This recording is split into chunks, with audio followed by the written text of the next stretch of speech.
मैं ओंकार हूं। धरती से लेकर आकाश तक व्याप्त अनेक रूप रंग आकार प्रकार के सजीव निर्जीव चित्र मेरे द्वारा ही बनाए गए हैं। मैं सृष्टि का प्रथम चितेरा, प्रथम चित्रकार हूं। मैं ओंकार हूं। दक्ष कन्याओं से विवाहोपरांत चंद्रदेव ने रोहिणी के प्रति आकर्षण और शेष के प्रति विकर्षण प्रकट किया तो रोहिणी चिंतित हुई। उसकी सभी बहनों ने पिता दक्ष के समक्ष अपना दुख प्रकट किया। क्रोधित दक्ष चंद्र को प्रताड़ित करके रोहिणी को बलपूर्वक अपने साथ ले आते हैं, जहां उसकी बहनें तथा माता वीरणी और अधिक दुखी हो जाती है। चंद्र अपने अन्याय के लिए क्षमा मांगकर तुम सबको समान प्रेम देना स्वीकार नहीं करता। रोहिणी यहाँ से नहीं जाएगी।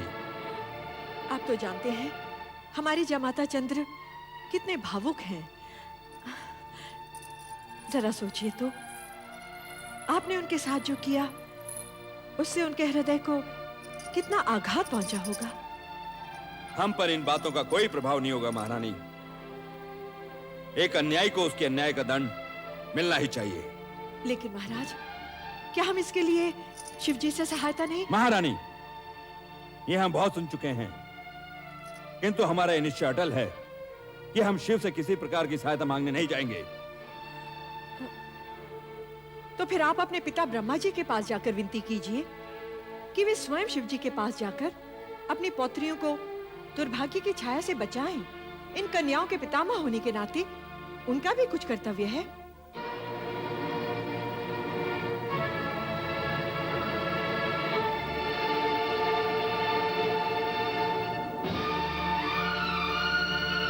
ठीक है महारानी, तुम्हारी इस बात पर हम अवश्य विचार करेंगे।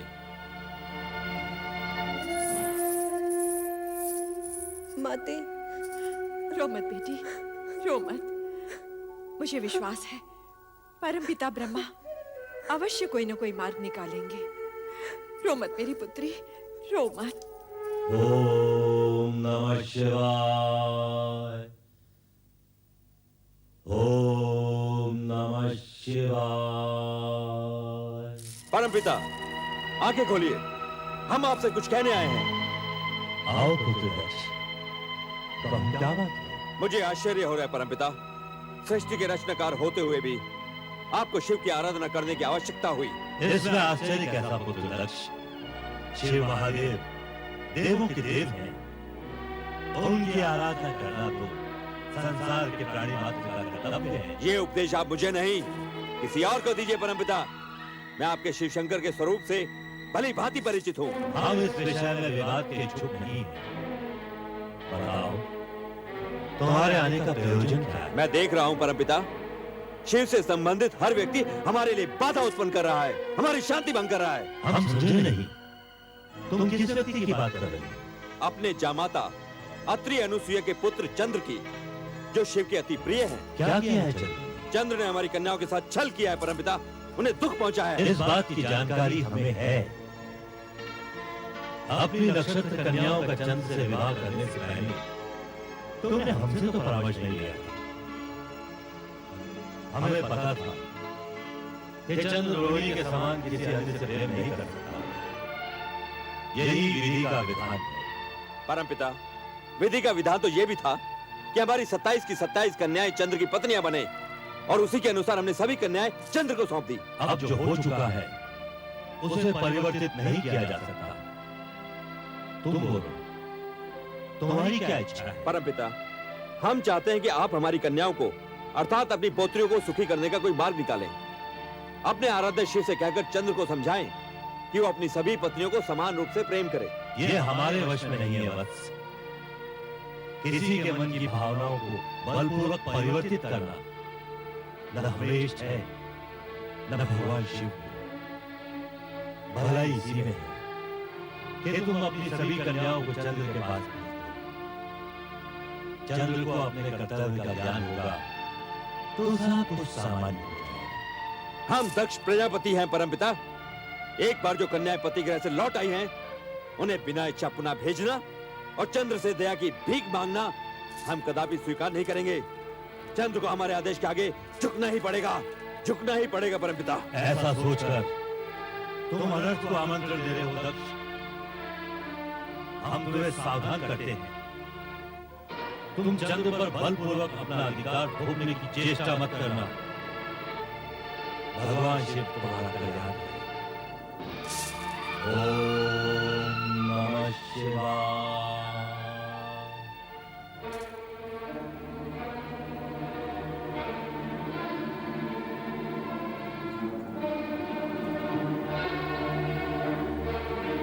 भ्राता दक्ष,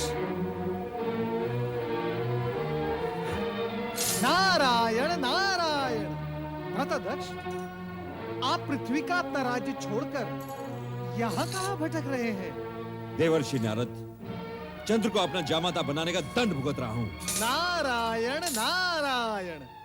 अर्थात चंद्रदेव ने आपको कष्ट पहुंचाया, परंतु चंद्रदेव तो बेचारे सुंदर, शीतल और प्रेम से भरे हैं। वे आपको कष्ट कैसे पहुंचा सकते हैं? देवर्षि, चंद्र की प्रशंसा सुन हमारा क्रोध जाग उठता है। आप कोई और बात कीजिए। भ्राता, जैसी आपकी इच्छा, परंतु आपकी समस्या क्या है? देवर्षि, ये तो हो ही नहीं सकता कि आपको मेरी समस्या का पता ना हो। चंद्र ने रोहिणी के कारण मेरी 26 पुत्रियों को उपेक्षित कर दिया है और ये बात पूरे संसार में फैल चुकी है। और आप तो घर घर का हाल जानते हैं। नारायण नारायण। मैं आपसे असत्य नहीं कहूंगा भ्राता दक्ष। मैं जानता सब कुछ हूं, परंतु आपके इस व्यवहार से प्रसन्न नहीं हूं। अपनी पुत्रियों के पति के साथ क्या कोई ऐसा रूखा व्यवहार करता है? उन्हें तो प्यार से मनाना चाहिए।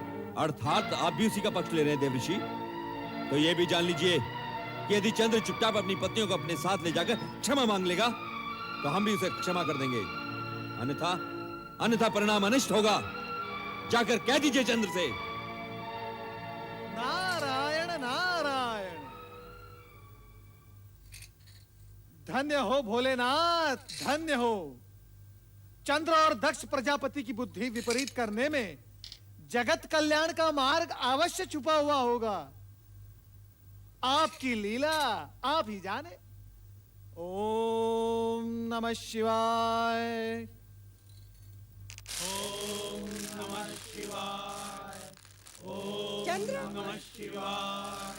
चंद्र, ओम नमः शिवाय। बेटा चंद्र, ओम नमः शिवाय।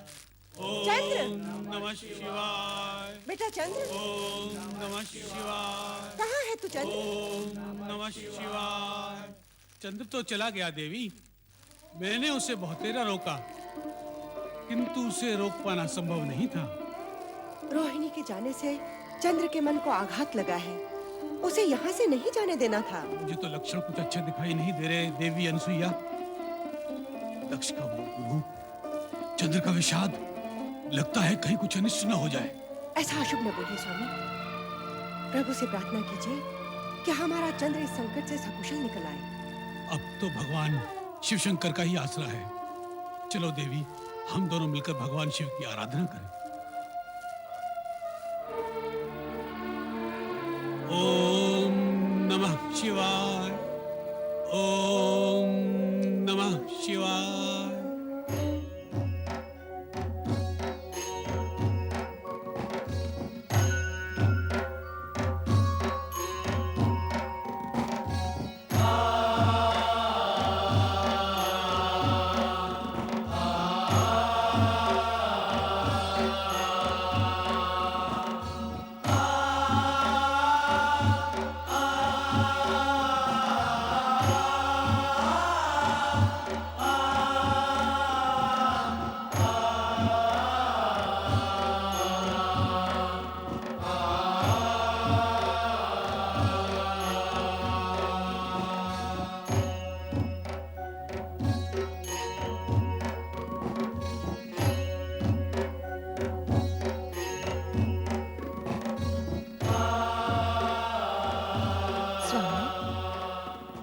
स्वामी, मैंने कहा आंखें खोल भी दीजिए। नारायण नारायण।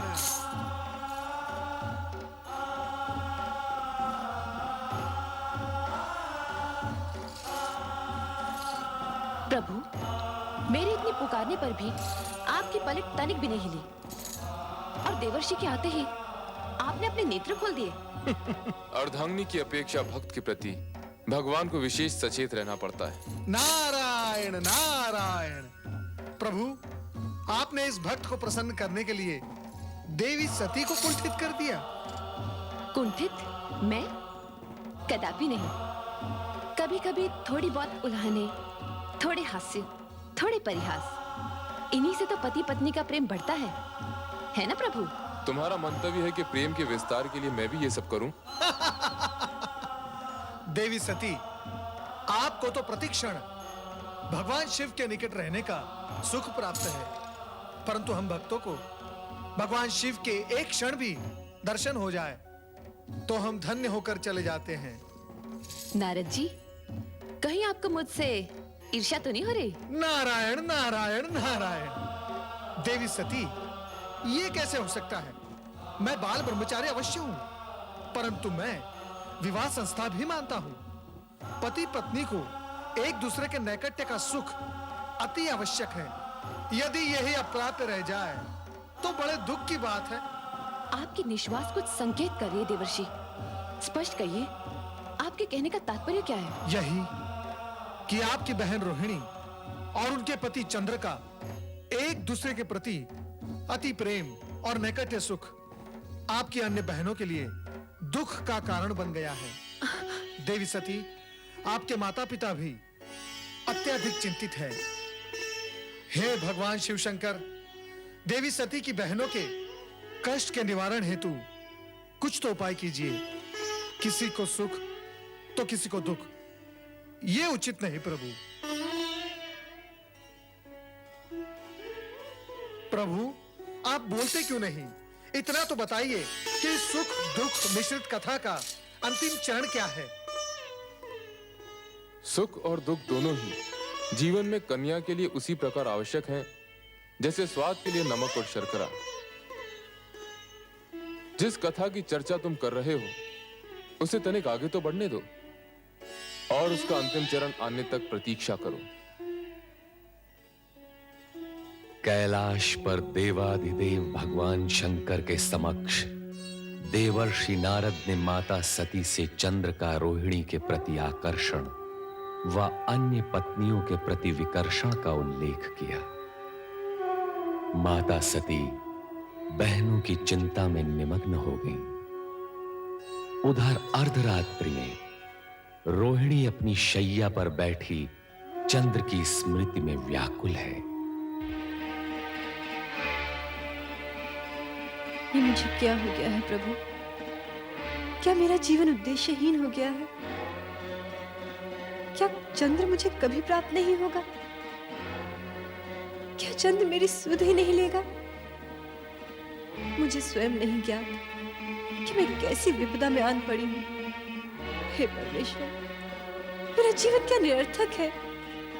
नहीं नहीं, मेरा जीवन निरर्थक नहीं हो सकता।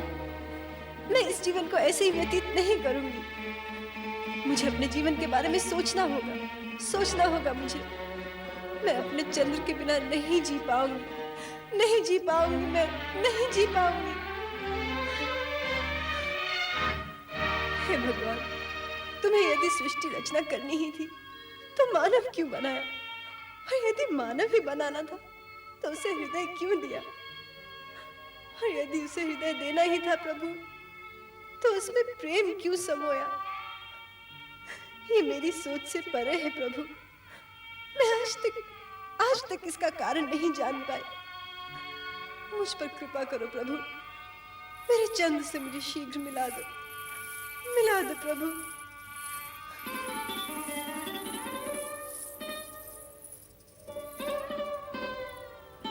रोहिणी, जिस पति को प्राप्त करने के लिए हमने इतनी पूजा और अर्चना की, उसी ने जब हमें ठुकरा दिया तो हमारा हृदय विदीर्ण हो गया। ये भी सत्य है कि तीर खाए पंछी की तरह छटपटाते हुए जब हमने पिता के समक्ष कहा कि चंद्र रोहिणी के कारण हमें उपेक्षित कर रहा है तो हमें ठीक नहीं लगा। हम तो विरह में विचलित थे ही, तेरा सुख भी पिता के क्रोध ने छीन लिया। जो कुछ भी हुआ अश्विनी बहन, ठीक ही हुआ। यदि हम सब बहनें बचपन से सुख में भागीदार रही हैं, तो दुख में भी हमारा समान भाग होना चाहिए। मैं सत्य कहती हूँ बहनों, स्वामी के पास होते हुए भी मैं हर क्षण यही सोचा करती थी कि तुम लोगों के साथ घोर अन्याय हो रहा है। अश्विनी, हम बहनें तो हैं, किंतु उससे पहले हम नारी हैं, और यदि नारी ही नारी की पीड़ा नहीं समझेगी तो फिर कौन समझेगा? हो सके तो मुझ पर विश्वास करो और मुझे स्वयं से अलग मत समझो। बस करो रोहिणी, अब इस तरह से अपने मन को और मत दुखाओ। होगा वही जो भगवान को स्वीकार होगा। अब तुम विश्राम करो बहन। हाँ रोहिणी, आओ चलें।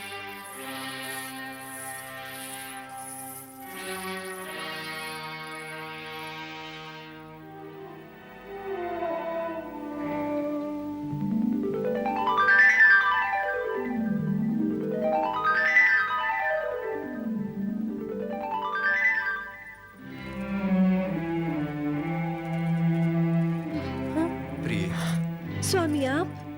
चलो मेरे साथ चंद्रमहल चलो। नहीं स्वामी, जब तक आप अपनी अन्य पत्नियों को उनका अधिकार नहीं दे देते, मैं यही रहूंगी।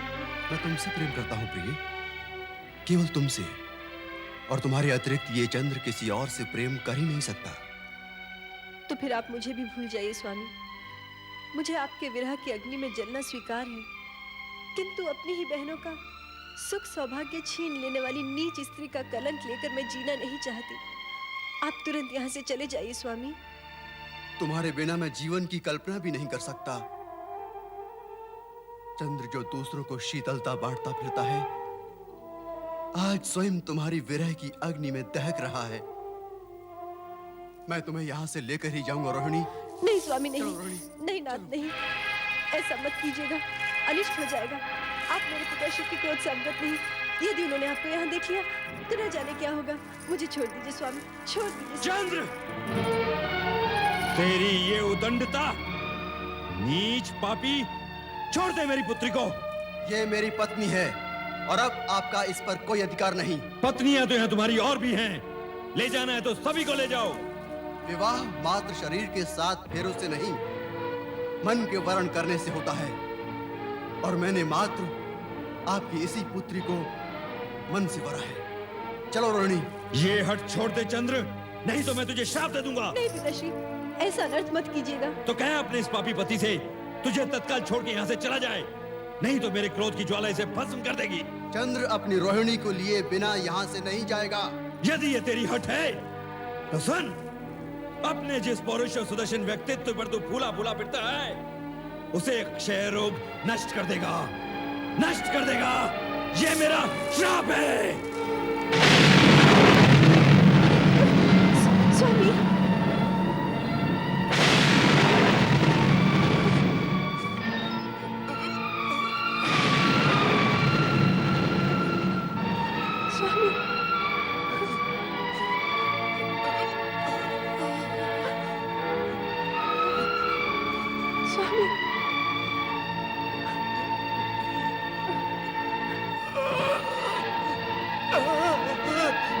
स्वामी, स्वामी,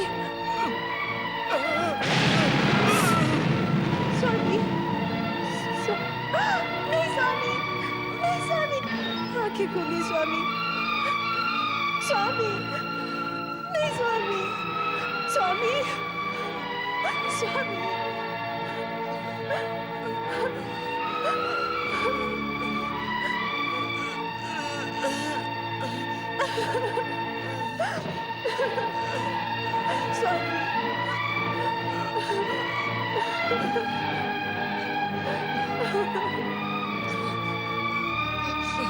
स्वामी, स्वामी, कुछ बोलिए।